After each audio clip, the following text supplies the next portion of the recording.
Quand on est atteint de LMC, la théorie, c'est quand on participe à un essai clinique, qu'on en a entendu parler, c'est-à-dire qu'on va prendre son traitement dans des conditions très particulières, très théoriques, avec beaucoup de contraintes, tandis qu'une fois que le produit aura l'AMM, aura un statut de médicament, donc il ne sera plus en essai clinique, eh bien on pourra le prendre comme tout médicament, c'est-à-dire prescrit par son médecin et le prendre à la maison. Entre ce qui peut paraître théorique, c'est-à-dire des résultats qui viennent d'un essai clinique, qui sont des résultats qui sont donnés au niveau d'un groupe de patients.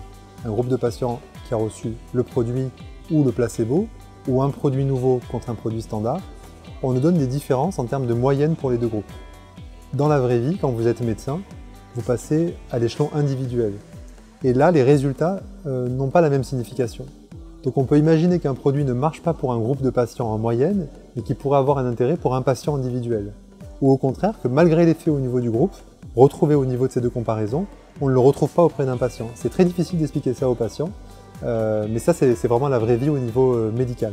On intègre un essai clinique, je pense, dans deux perspectives. Une perspective d'abord individuelle, on le fait sans doute pour soi, mais on le fait aussi pour faire sans doute avancer la recherche et trouver les médicaments de demain. Sans essai clinique, il n'y aurait pas les médicaments qu'on prend aujourd'hui pour la LMC ou pour d'autres maladies. Mais c'est vrai que c'est idéal quand il peut y trouver éventuellement un bénéfice individuel. Par contre, bien sûr, quand des essais se déroulent contre placebo, le patient n'est jamais garanti de bénéficier de la molécule innovante. Et même s'il tombe dans le groupe de patients qui reçoit cette molécule, il n'est pas sûr du résultat puisque c'est ce qui est testé par l'essai. Donc il y a quand même beaucoup de hasard et de choses non prévues dans ce qu'il peut en tirer individuellement. C'est pour ça qu'il faut bien expliquer ça aux patients et qu'on peut tout à fait comprendre qu'un patient n'ait pas envie de tester pour les autres quelque chose et plutôt d'attendre en fait les résultats d'une étude. Globalement, il n'y a pas de différence entre les deux situations, prendre un médicament pendant un essai clinique et le prendre une fois qu'il est commercialisé. Les seules nuances, c'est qu'une fois qu'il est commercialisé, on sait plus de choses sur lui, alors qu'il y a davantage d'inconnus dans les essais cliniques. Mais dans les essais cliniques, le suivi est beaucoup plus rapproché que dans la vraie vie et donc le risque est compensé par un encadrement plus stringent.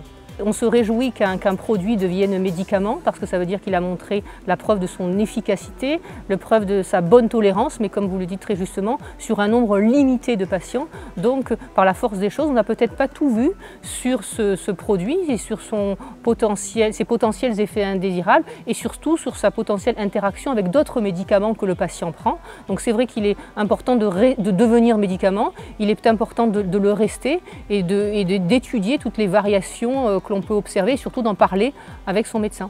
En pratique, un médicament générique est la copie identique au médicament Princeps. L'avantage, il est économique puisqu'en effet, il va être moins cher, mais il est en tout point identique à la molécule initiale. Donc pour le patient, ça ne va rien changer. D'un point de vue collectif, ça va changer énormément les choses puisque ça permet de participer à l'élan de solidarité nationale et de pouvoir du coup attribuer un prix plus élevé à des nouveaux médicaments qui arrivent, partant du principe que ceux qui ont déjà bénéficié de coûts élevés, eh bien, maintenant tombent dans le marché public.